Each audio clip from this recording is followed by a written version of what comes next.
it on the dotted line. Let's Philadelphia freedom ring and patriotic voices sing. Red, white, and blue, never give up. You represent America. Hoping and praying for a brighter day. I listen to my heart and I obey. How can I see it any other way? I'm looking at life with my own eyes.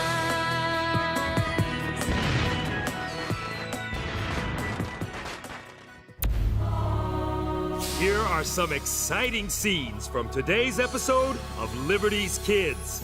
Now that Lord Cornwallis has joined Benedict Arnold, I am not even strong enough to get beaten. Gentlemen, our fleet has finally arrived nearby at Chesapeake Bay. It will carry our troops to a position from which we will crush the rebels once and for all. We must have information. What about your spy, McKee? The one who helped you almost capture Arnold? This slave could make defeating the rebels significantly easier.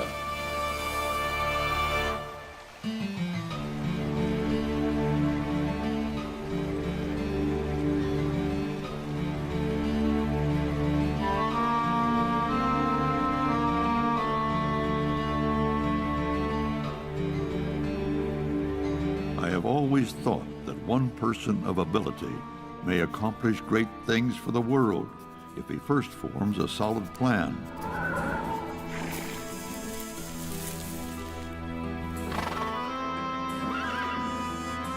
And then passionately devotes himself to following it through.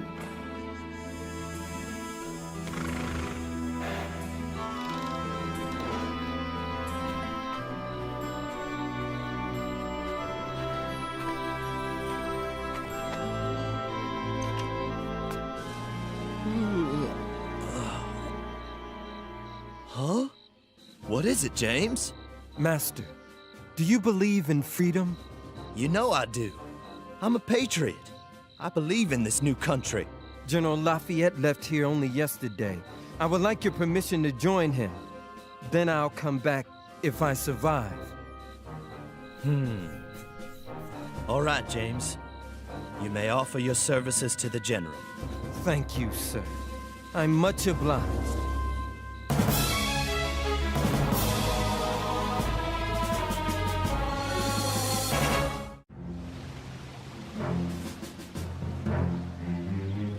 Without a navy, we can do nothing decisive. With it, everything honorable and glorious. General Washington, when do you think the French fleet will get here? I expect General Rochambeau knows when Admiral de Grasse will grace us with his company, but our good ally is not saved. If the ships would arrive, we could take New York and end this war. The French haven't even come through with support for Lafayette, one of their own. Yes, General Knox. The poor Marquis races through the Virginia heat with barely 1,200 hungry men, trying to stop that traitor from burning more homes to the ground. Benedict Arnold. Pillaging my state. If only Lafayette could capture that traitor. I want the traitor. I want Arnold alive to face the justice he deserves. I would like to face General Arnold too, to ask him if he no longer believes all his lofty words about freedom. But we are powerless, running like rabbits from place to place. Where are our French troops? Our ships? Ships? Ships sail on water. Water is cold. Please don't mention cold, Jobert. It reminds me how hot I am. Write this to Washington, please. Your Excellency. Now that Lord Cornwallis has joined Benedict Arnold here in Virginia, I am not even strong enough to get beaten. I must find other means with which to fight. I remain supremely confident of our ultimate victory. But, sir, I am running out of men, supplies, and ideas. Henri, you're in the presence of a general and a lady. Get dressed.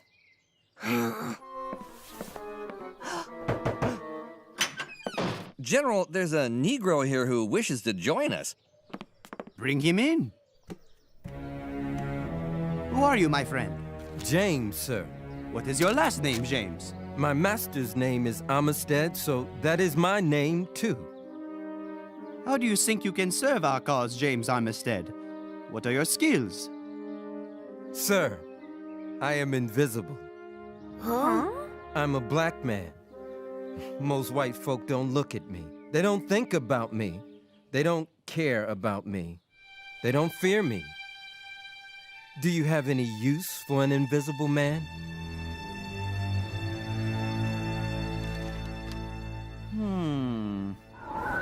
This horrible southern heat.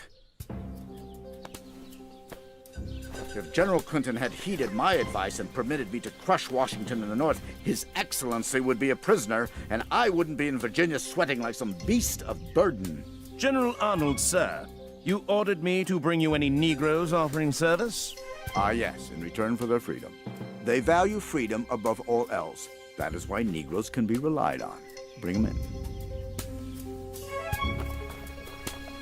How long have you lived in this area? All my life, sir. You know your way around, even in the dark? Yes, sir. You will serve me as my guide.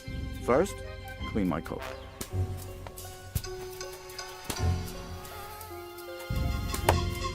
And I do hope you have a talent for killing mosquitoes. Lieutenant, I shall not wish to be disturbed tonight. Now and then I enjoy being alone with the trees, the crickets, and the frogs. I find it my sole opportunity these days for contentment and calm.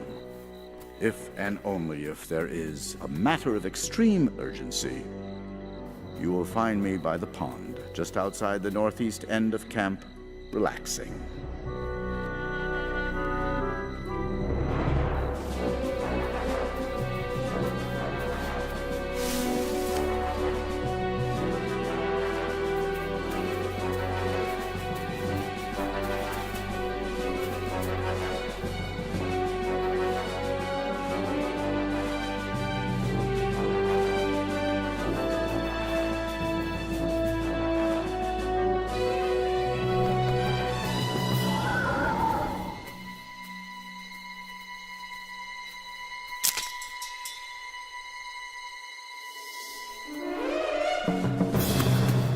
This way! After him!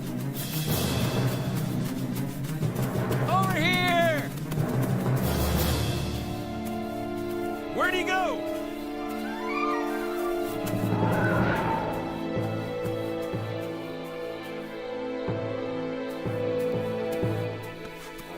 You will find the spy in our camp, and you will hang him. So we almost captured Arnold, all because of James Armistead? Oui, Henri. Perhaps James is the secret weapon we've been lacking. Henri, I told you to put on your clothes. Oui. Good morning, sir. 3 more desertions last night. It's this heat, Lieutenant. Our troops are from colder climates. I had hoped that seeing me wearing full uniform would inspire them. Joubert, didn't you tell me there used to be warriors who fought naked? You, Henri Lefebvre, are not a warrior. Now Clinton calls me North. At least I can meet Washington in his foolish campaign to retake New York. Sir, I'd like to continue to serve, sir. Please don't send me back to slavery. General Cornwallis has arrived here in Petersburg. His lordship can always use another servant. The man doesn't even like to buckle his own shoes. Thank you, sir. I'm much obliged. An ambush!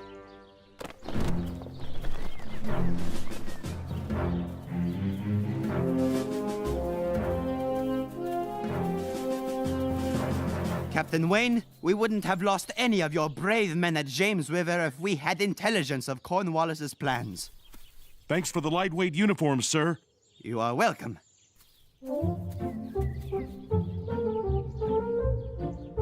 And now these rumors Cornwallis will be moving. But where? When? Must have sent you back a lot of money, sir. It was my pleasure. Worth every penny to get you into something other than your underwear. We must have information. What about your spy, McKee? The one who helped you almost capture Arnold? We have not heard from James Armistead in 2 months. It is my hope he has not been able to get a message out. It is my fear that he is dead or has run away.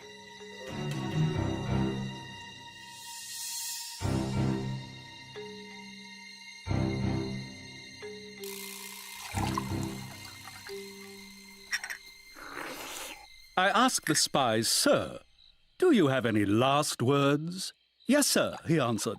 "But if I told them to you, they wouldn't be mine anymore."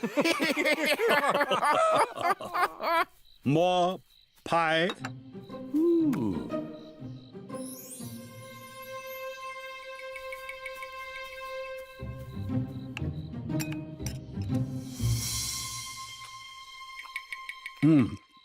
Now I shall tell you my news, which is not to travel outside this tent. Gentlemen, our fleet has finally arrived nearby at Chesapeake Bay. It will carry our troops to a position from which we will crush the rebels once and for all.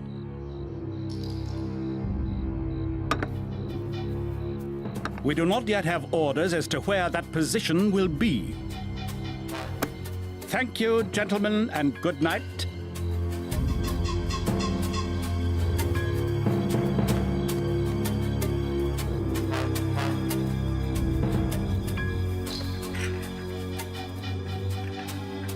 What's your name?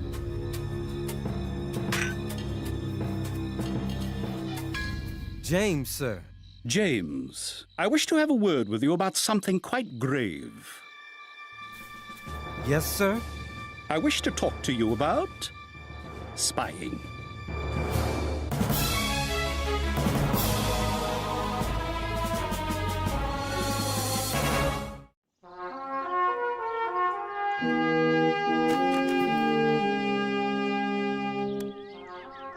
Lafayette had me write a letter to Washington for him. He told His Excellency he's devilish afraid of General Cornwallis. He's just trying to get Washington to send help. Jobert's not afraid of anything. Who's that?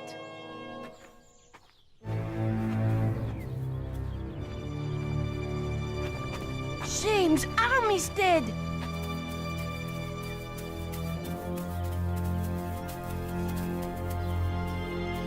James! James? Sir, General Cornwallis knows I am a spy. Then how is it, James, that you are still alive? I am a spy for General Cornwallis.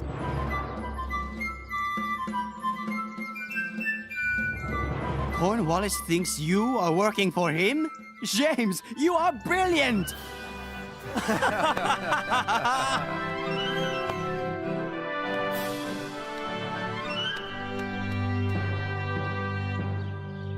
Cornwallis is expecting General Clinton to send some of the British fleet to the Chesapeake Bay with troops and supplies.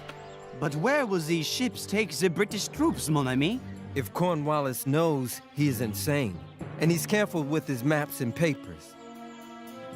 But I'll find out, sir. I swear I'll find out. You be careful, James. Now that Lord Cornwallis thinks you are spying for the British, you are in more danger than ever. It's only fair that I give you a chance to change your mind and never again return to the English camp. No one will think any less of you, my brave friend. I'll need some phony papers to give Cornwallis. You shall have them. But not quite yet. And now that we have finally received the orders containing our army's real destination, you, James, shall take these orders to Lafayette with a false destination to lead him astray. Tell him you took them from my pocket when I was drunk. Yes, sir. You shall have your freedom and more. You Negroes take care of me, and I shall take care of you. James, is tea ready? Another minute, sir. Then, Lieutenant, let us enjoy 60 seconds of fresh Virginia air. This slave could make defeating the rebels significantly easier. Ah, it's lovely outside. Now, Lieutenant, we must use this particular spy very carefully. Don't you feel like taking some air too? I'll watch things here.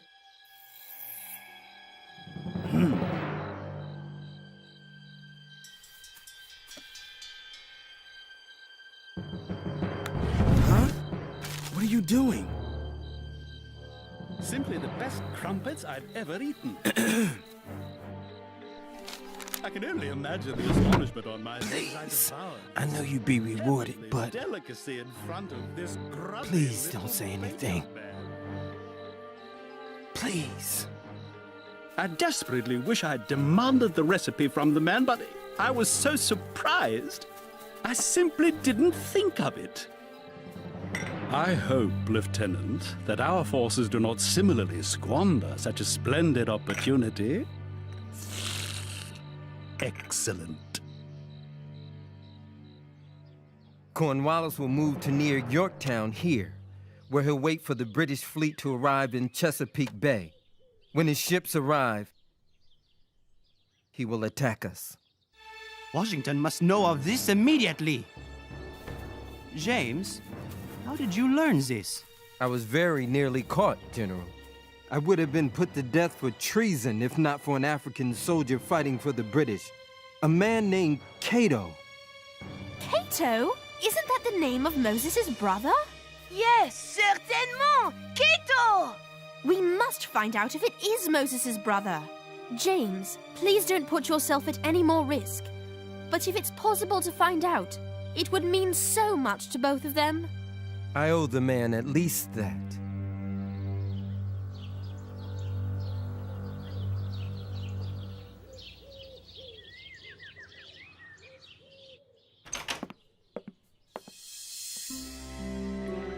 General Rochambeau lied to me. Our French fleet is headed for Chesapeake Bay in Virginia, not for New York as Rochambeau promised. My plan to take New York is ruined, but this might provide us with the opportunity we've been waiting for. We know Cornwallis is at Chesapeake Bay, sir. Yes, General Knox, at Yorktown. Admiral de Grasse will have 29 warships and 3,000 troops. Here, our army and Rochambeau could march south and join Lafayette on the other side of Yorktown. Here. We would then be surrounding the British by land and by sea. So the army marches south. It could be the huge victory we've been hoping for. Yes, James, it would certainly lead to a great victory, or a devastating defeat. The risk would indeed be grave. What if the march to Virginia in the heat decimates our troops?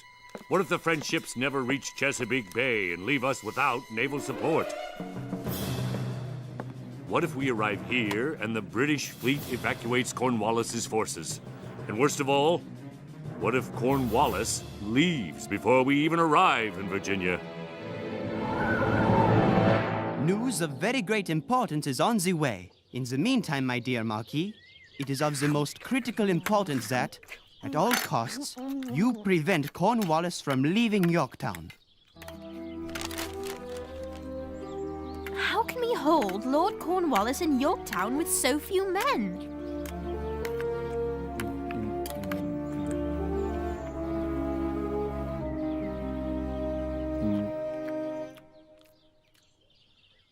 Sarah, please write back to His Excellency. I hope you will find we have taken the best precautions to lessen his lordship's chances of escape. Yes, sir.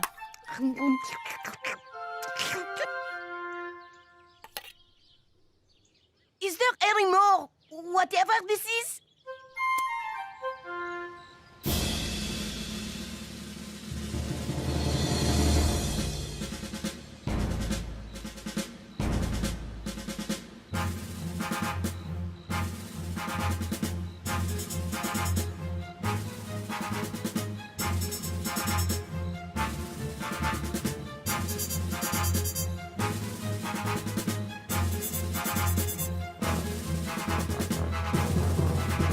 These plans you recovered were clearly intended for a large new rebel force on its way here, to reinforce Lafayette. Fine work, James. So we shall indeed remain here at Yorktown until our fleet arrives. I want you to gather my senior officers back here in 20 minutes. Cato. What? Do you have kin named Moses? Moses? My brother.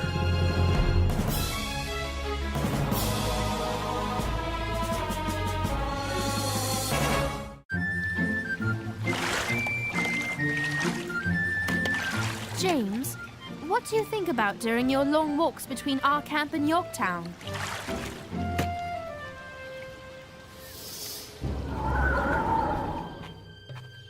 The petition of James, a slave belonging to William Armistead. That your petitioner, convinced of the just right which all mankind have to freedom, even though he was a slave, did during the ravages of Lord Cornwallis through the state of Virginia, enter into the service of the Marquis Lafayette, that he often, at the peril of his life, conveyed messages from the Marquis into the enemy lines of the most secret and important kind, the possession of which, if discovered on him, would have certainly endangered his life. That for this duty, he should be set free, and his master paid for the loss of a valuable workman.